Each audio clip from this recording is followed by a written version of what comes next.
ఏదైతే ఇప్పుడు GK foundation ఆధ్వర్యంలో కన్స్ట్రక్ట్ చేసిన లేదు వాటర్ ట్యాంక్ కింద నిర్మించిన జిమ్ అది అక్రమంగా ఆక్రమించిన భూమి అక్రమంగా అని చెప్పి వైఎస్ఆర్సీపీ ఆరోపించడం జరిగింది. సో ఇక్కడ చుట్టుపక్కల ఉన్న ఇళ్లలో వాళ్ళు ఏం అనుకున్నారు అనేది మనం మాట్లాడి తెలుసుకుందాం జనాల నుంచి. అమ్మ, ఇది వచ్చేసి అక్రమంగా ఆక్రమించి ఇక్కడ ఈ జిమ్ సెటప్ వెనకాల షెడ్ ఇవన్నీ పెట్టడం జరిగింది.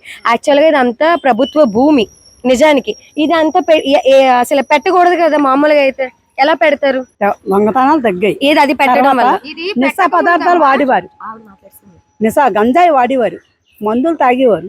కుక్కలై ఉంటే వాటికి మందు వేసేవారు. ఏంటి అవి చచ్చిపోతాయి కదా, మన మీద రావు కదా అనేసి అవన్నీ తప్పించి ఇలా చేశాడు. మంచి పనే చేశాడు అతను. మరి దానివల్ల మీరు తప్పండి, మేమేం చేయలేము. కానీ ఇప్పుడు ఏదైతే మీరు ఇక్కడ జిమ్ కి ఎలక్ట్రిసిటీ వాటర్ వాడుతున్నారో అది ప్రభుత్వం కదా. ఇది ప్రభుత్వమేంటి, ప్రభుత్వందే కాదని మేము అనలేదు. కానీ వాళ్ళు ఇప్పుడు మేము చాలా సార్లు నోటీస్ పెట్టాం, పోలీస్ స్టేషన్ లో పెట్టాం. ఇక్కడ మాకు రోడ్డు సమంగా లేదు, గతకులు మాకు వే ఇదేనండి. బళ్ళు చాలా బళ్ళు కూడా పడిపోయాయి. మొత్తం 30 ఇల్లులు ఉన్నాయి. ఆ 30 ఇల్లులకి అటు కూడా వే ఉంది. బట్ మాకు ఇది కొంచెం ఇదిగా ఉంటది, దగ్గరగా ఉంటది. బళ్ళు వస్తుంటే బళ్ళు పడిపోయేవి. చాలా మంది గంజాయి అది కాల్చేసి ఆడవాళ్ళని అంటే చిన్న పెద్ద అని తెలియకుండా న్యూసెన్స్ గా మాట్లాడేవారు. మీ వాళ్ళు ఏమనేవారు కాదు. ఎందుకని వాళ్ళు మత్తులో ఉన్నారు. మేము ఏదానంటే మాకు పొడిచేస్తే మా ఇల్లుకే రాయలు ఇసిరేసారు, ఈ ఇంటికే రాయలు ఇసిరేసారు.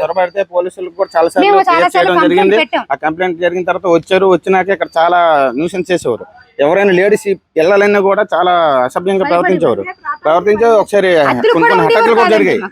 చాలా అటాకులు కూడా జరిగాయి. అంతా వైఎస్ఆర్సీపీ ఏమంటున్నారంటే దీని యొక్క ఖరీదు 10 కోట్ల వరకు ఉంటది. సో ఇదంతా ఏంటంటే ఒక స్కామ్. 5 సంవత్సరాల వరకు దీన్ని ఎలాగోలా మెయింటైన్ చేస్తే ఆ తర్వాత అది వాళ్ళ సొత్తు అయిపోతుంది అని అంటున్నారు. అలా అయిపోతే మేము ఊరుకోం కదా. గవర్నమెంట్ ప్లేస్ ఇది. అది ఉండడం వల్ల మాకు కొంచెం సేఫ్ గా ఉందని మేము ఆలోచిస్తున్నాం, చెప్తున్నాం. అంతే తప్ప వాళ్ళు ఆక్రమించుకుంటాం ఎవరు తీసుకుంటారండి. మేము ఎన్నో సార్లు నోటీస్ పెట్టాం కదా. ఇప్పుడు డీజే ఏదో వచ్చింది కదా వ్యాన్, అది ఎలా వచ్చింది? రోడ్లు వైఎస్ఆర్సీపీ హయాంలో ఇచ్చారండి.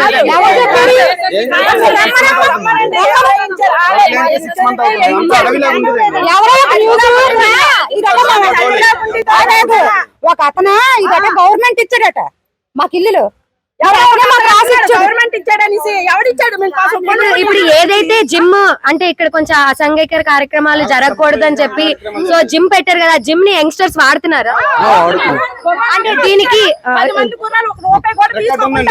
డబ్బులు తీసుకుంటున్నారు.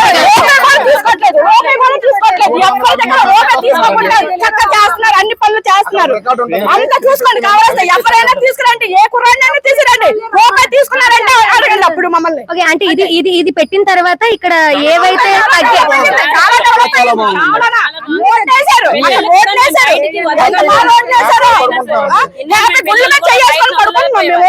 ఇప్పటి వరకు ఎంత రాళ్ళు శేషాలు తాగేసి వచ్చేవారు కాదు.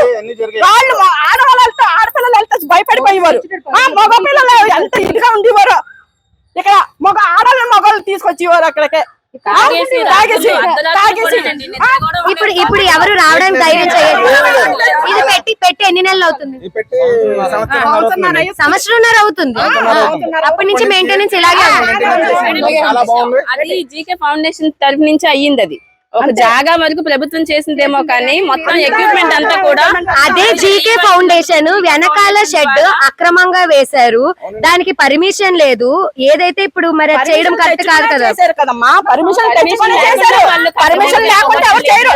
పర్మిషన్ లేకుండా ఎలా చేస్తారమ్మా? పర్మిషన్ తెచ్చుకొని చేశారు. చేసుకోలేదు కదా. అది నలుగురికి ఉపయోగపడడానికి నలుగురు ఇక్కడికి వచ్చి చాలా అనకూడదు. కానీ ఇక్కడ ఈ పెట్టిన తర్వాత ఇక్కడ చాలా హ్యాపీగా ఉన్నారు అందరూ. స్టూడెంట్స్ కూడా తర్వాత జీకే అది హ్యాండ్ ఓవర్ చేసుకుంటున్నారు అని ఇప్పుడు మీరు చెప్పారు. ఎవరు చెప్పారు? మేము ఊరుకుంటామా? ఇప్పుడు ప్రజలకు ఇచ్చారు కాబట్టి మాకు బాగుంది కాబట్టి నలుగురికి ఉపయోగపడేది. దీని పరంగా మేము చెప్తున్నాం. మా ఇల్లుల కోసం, మా సౌకర్యం కోసం మేము చెప్తున్నాం. మా పిల్లలు దీనికోసం చెప్తున్నాం. అంతేగాని పార్టీ పరంగా మేమైతే మాట్లాడడం లేదు. పార్టీ కోసం అయితే మేము చెప్పట్లేదు. మా ఇల్లు అన్ని ఉన్నాయని. ఈయన మాత్రం బీసెట్టి వసంతలక్ష్మి గారు కార్పొరేటర్ అయిన తర్వాత మా ఇల్లు కంటూ ఒక రూపురేఖలు వచ్చాయి. మేము నిర్భయంగా మెయిన్ ఏంటంటే తిరగలుగుతున్నాము. హ్యాపీగా పడుకోగలుగుతున్నారండి. లేదంటే తెల్లవారు కూడా తాను రోజు ఎదురులేని రోజులు ఉన్నాయండి. పెద్ద కుండి తెచ్చి వేశారు మా ఇంటి మీదకి తెలుసమ్మా. పెద్ద కుండి తెచ్చి పిల్లలు స్కూల్ నుంచి రావడం భయపడేవారండి. పెద్ద కుండి తెచ్చి మా ఇంటి మీదకి నైట్ టైం డ్యూటీ నుంచి చెప్పండి. 10:30 డ్యూటీ వస్తారా? అప్పుడు ఎవరు రాలేదు. ఇప్పుడు ఎందుకు వచ్చారో మాకు తెలియట్లేదు. అప్పుడు ఎవరు అప్పుడు రాలేదు అంటే ఇప్పుడు ఈ ప్రభుత్వం భూమిది కాబట్టి దాని గురించి డిఫెండ్ చేయడానికి అతను ఇల్లు కట్టుకున్నాడు అక్కడ ప్రజల కోసమే కదా. నీట్ గా ఉంది కదా వచ్చారు. బాగలేకపోతే వాళ్ళు రారు, ఎవరు చూడరు. నీట్ గా ఉంది కదా రోడ్డు, రావడానికి బాగుందని వచ్చారు. లేకపోతే అది కూడా రారు వాళ్ళు. డౌట్ అయితే కూటమి, అదే కూటమి నుంచి ఎన్ని కంప్లైంట్స్ వెళ్ళాయి అక్కడ? మరి పోలీసులు పట్టించుకోలేదు. పోలీసులు చాలా వచ్చేవారు. నైట్ పోలీసులు ఎందుకంటే వాళ్ళు మొత్తం ఇంతవరకు తెలియదు. పోలీసులు రెస్పాండ్ అయ్యేవారు, వచ్చేవారు. కంప్లైంట్ రావడం చేయాలి. వాళ్ళు ఉండే దొరికేవారు కాదు.